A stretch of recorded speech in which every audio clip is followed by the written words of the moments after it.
बिहार की राजनीति में एक बड़ा मोड़ आ गया है दोस्तों।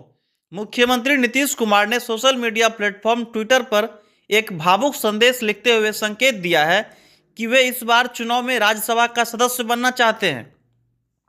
अपने संदेश में उन्होंने लिखा कि पिछले 2 दशकों से अधिक समय तक बिहार की जनता ने उन पर भरोसा किया और उसी विश्वास के बल पर उन्होंने राज्य की सेवा की।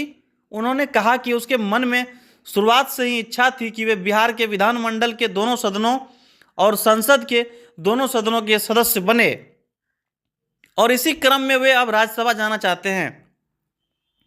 नीतीश कुमार ने यह भी भरोसा दिलाया कि राज्यसभा जाने के बाद भी बिहार और जनता के साथ उनका संबंध बना रहेगा और जो नई सरकार बनेगी उसे उनका पूरा सहयोग और मार्गदर्शन मिलेगा।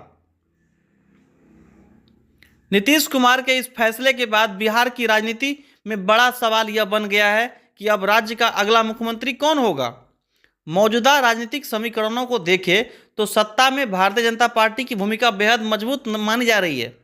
ऐसे में कयास लगाए जा रहे हैं कि अगला मुख्यमंत्री भाजपा का हो सकता है। अगर ऐसा होता है तो बिहार के राजनीतिक इतिहास में पहली बार ऐसा होगा जब राज्य में भाजपा का कोई नेता मुख्यमंत्री बनेगा। अब सबकी नज़र इस बात पर है कि भाजपा किस चेहरे पर भरोसा जताती है। संभावित नामों में चर्चा हो रही है सम्राट चौधरी, मौजूदा उप मुख्यमंत्री और भाजपा के मजबूत ओबीसी चेहरा। दूसरा है विजय कुमार सिन्हा, उप मुख्यमंत्री और संगठन में मजबूत पकड़ रखने वाले नेता।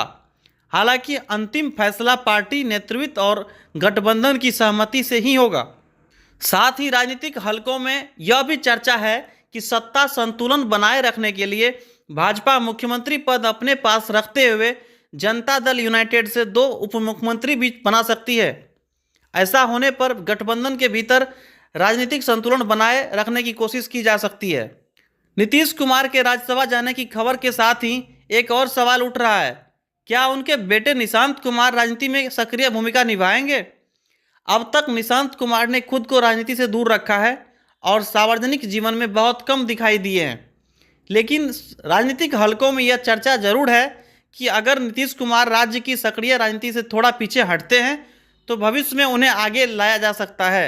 हालांकि इस बारे में अभी तक कोई आधिकारिक घोषणा हुई नहीं है। अगर नीतीश कुमार राज्यसभा जाते हैं तो उसकी भूमिका राष्ट्रीय राजनीति में और महत्वपूर्ण हो सकती है। संसद में वे बिहार से जुड़े मुद्दों को उठा सकते हैं और गठबंधन की राजनीति में भी सक्रिय भूमिका निभा सकते हैं। नीतीश कुमार के इस फैसले ने बिहार की राजनीति में कई सवाल खड़े कर दिए हैं। अगला मुख्यमंत्री कौन होगा और क्या पहली बार भाजपा का कोई मुख्यमंत्री बनेगा। क्या सत्ता संतुलन के लिए जनता दल यूनाइटेड से 2 डिप्टी सीएम बनाए जाएंगे। क्या निशांत कुमार राजनीति में उतरेंगे। आने वाले समय में इन सवालों के जवाब बिहार की राजनीति की दिशा तय करेंगे।